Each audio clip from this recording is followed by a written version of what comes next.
Hello friends, कैसे हैं आप? हंसते रहिए, मुस्कुराते रहिए और पैसे बचाते रहिए और बचे हुए पैसे का इन्वेस्टमेंट बनाते रहिए।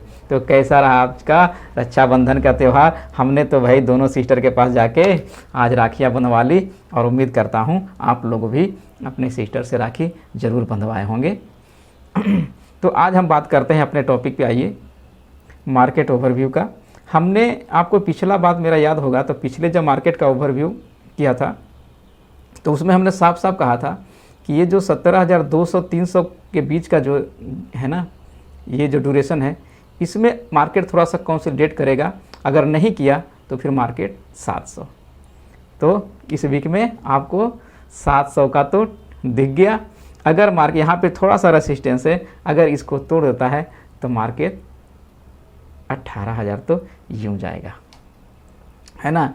इस वीक के अगर देखें तो मार्केट 17,500 से लेकर 17,700 का हाई लगाया था, वहाँ तक लगभग 200-250 पॉइंट का अपवर्ड मूवमेंट दिखाया है।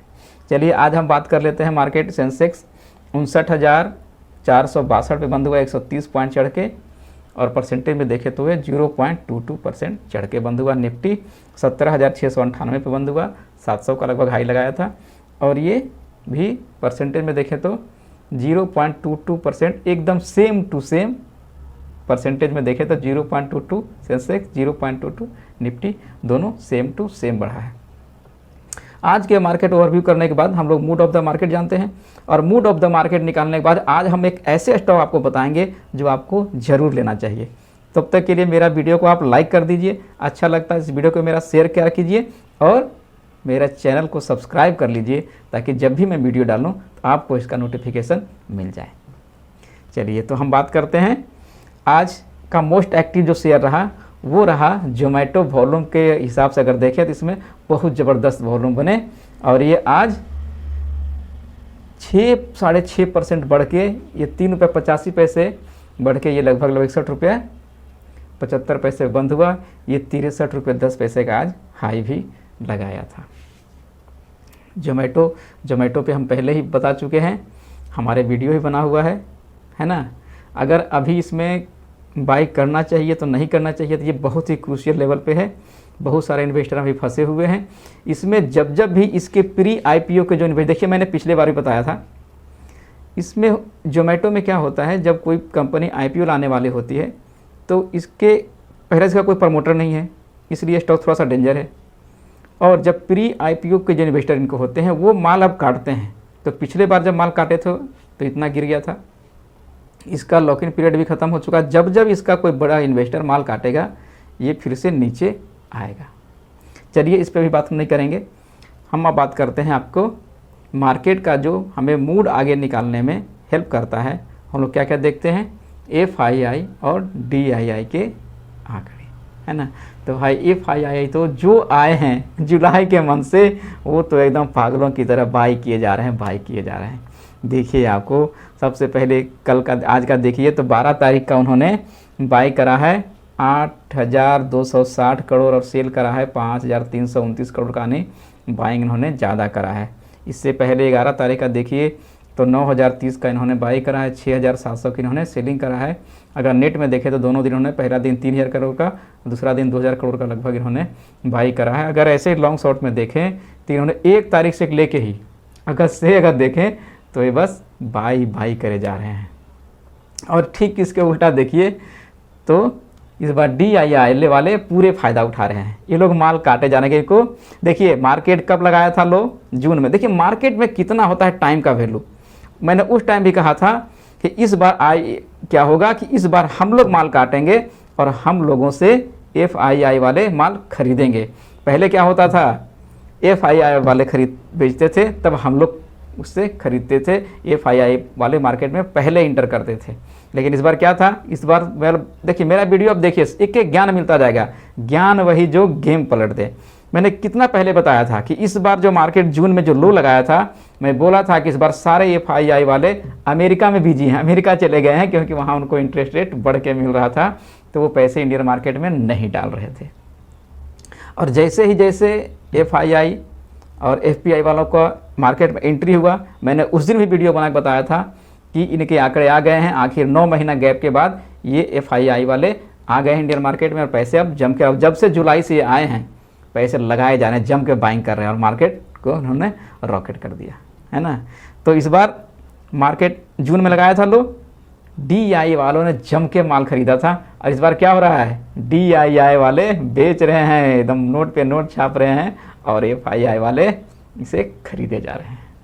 तो चलिए ये रही कहानी। देखिए एक बात और आपको बताना भूल गया था, टाइम का बहुत वैल्यू होता है स्टॉक मार्केट में, खास करके जैसे भी कहा कैसे कहा, अभी DII वालों को अच्छा मौका मिला है, इस बार सस्ते पे खरीदे हुए माल दनादन बेच रहे हैं और FI वाले महंगे पे खरीद रहे हैं। अगर आपका टाइम एक दिन का भी आगे पीछे, कहा जाता है स्टॉक मार्केट में, अगर आपने टाइम एक दिन का भी आगे पीछे कर दिया तो आपके पोर्टफोलियो में 15% का अप एंड डाउन देखने को मिल सकता है। या तो फिर आपका 15% आपका प्रॉफिट कम जाएगा या फिर आपका 15% प्रॉफिट ज़्यादा हो जाएगा। टाइम का वैल्यू इतना होता है स्टॉक मार्केट में, टाइम का वैल्यू बहुत ही ज़्यादा है। तो आइए अब हम लोग बात करेंगे, हम लोग यहाँ तक देख लिया, अब हम लोग आंकड़े देखते हैं, ग्राफ देखते हैं और जानते हैं कि हमको ग्राफ देख के क्या लग रहा है। और ग्राफ देख के हमें तो यही लग रहा है कि 700 पे थोड़ा सा मार्केट कंसोलिडेट करेगा, लेकिन ज़्यादा मुझे उम्मीद दिख रहा है कि ये 700 को तोड़ने में ज़्यादा वक्त नहीं लगाएगा। मार्केट एकदम एक कर्व की तरह देखिए बुलिश जा रहा है इस वीक में और इसको जल्दी ही तोड़ के ये 18,000 को मार्केट टच करेगा और हो सकता है 18,000 को टच करने के बाद ही मार्केट आपको थोड़ा सा कंसोलिडेट हो। और हमने बताया था कि इस आज का वीडियो के अंत में हम लोग एक ऐसे स्टॉक के बारे में चर्चा करेंगे जो आपको ज़रूर खरीदना चाहिए और वो स्टॉक है टाटा स्टील।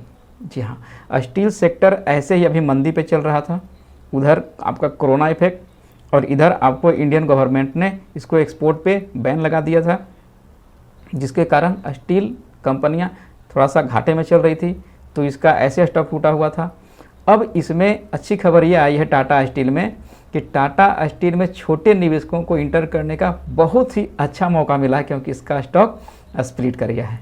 तो जाइए पहले हम जानते हैं टाटा स्टील के बारे में। टाटा स्टील इंडिया की सेकेंड लार्जेस्ट कंपनी, अति मल्टीनेशनल कंपनी है जो इंडिया में नहीं, इंडिया से बाहर भी काम करती है और ये आज़ादी से पहले की कंपनी है। लगभग हमको लगता है 1907 के आसपास ही ये इसका फाउंडेशन हो गया था और इसके फाउंडर थे जमशेद जी टाटा और दोराब जी टाटा, ये दोनों मिलके इस कंपनी को बनाए थे।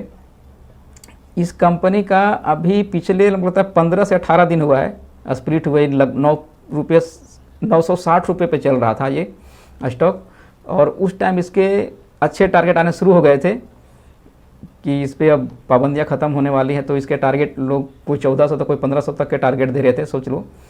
और वहाँ से ये 1/10 में ये स्प्लिट हुआ है ना, यानी जिस 960 रुपये का शेयर अभी उस टाइम वो 96 रुपीज़ पे लोगों को मिलेगा, जिसके अकाउंट मतलब डीमेट में एक स्टॉक थे, उसके बदले उनको वहाँ पे 10 स्टॉक शो होने लगा। तो 960 रुपये का स्टॉक 96 रुपये मिलने लगा और जब इसका टारगेट लोग उस टाइम 1400 और 1500 दे रहे थे, तो अब कितना होना चाहिए, लगभग 140 150, तो 150 तो इसका टारगेट बनता ही बनता है। तो आप इस स्टॉक को आराम से लीजिए, धीरे धीरे लीजिए। अभी ये आज ही एक नया हाई बनाया है ना, ये काफ़ी देर से 110 111 पे कंसोलिडेट कर रहा था, इसको इन्होंने तोड़ के आज इन्होंने 112 रुपये का हाई लगा दिया, 112 रुपये 90 पैसे का। अब ये स्टॉक एक बार तो मुझे लगता है 120-25 तक तो जाएगा। तो ये स्टॉक आप ले सकते हैं और इस पे ज़्यादा जानकारी के लिए मेरे अभी एक वीडियो आपको और डालूंगा जो सिर्फ टाटा स्टील पे होगा, उसमें हम आपको बताएंगे कि टाटा स्टील को क्यों खरीदना चाहिए और कौन कौन से लेवल पे लेना चाहिए और इसके आपको नियर में टारगेट क्या क्या मिलने वाले हैं, लॉन्ग टर्म का टारगेट क्या होगा और मिड टर्म का टारगेट क्या होगा और इसमें आपको स्टॉप लॉस कहाँ पे लगाना चाहिए। तो चलिए इस बार के वीडियो में इतना ही, फिर हम आगे बात करेंगे। तब तक के लिए टाटा बाय बाय, धन्यवाद।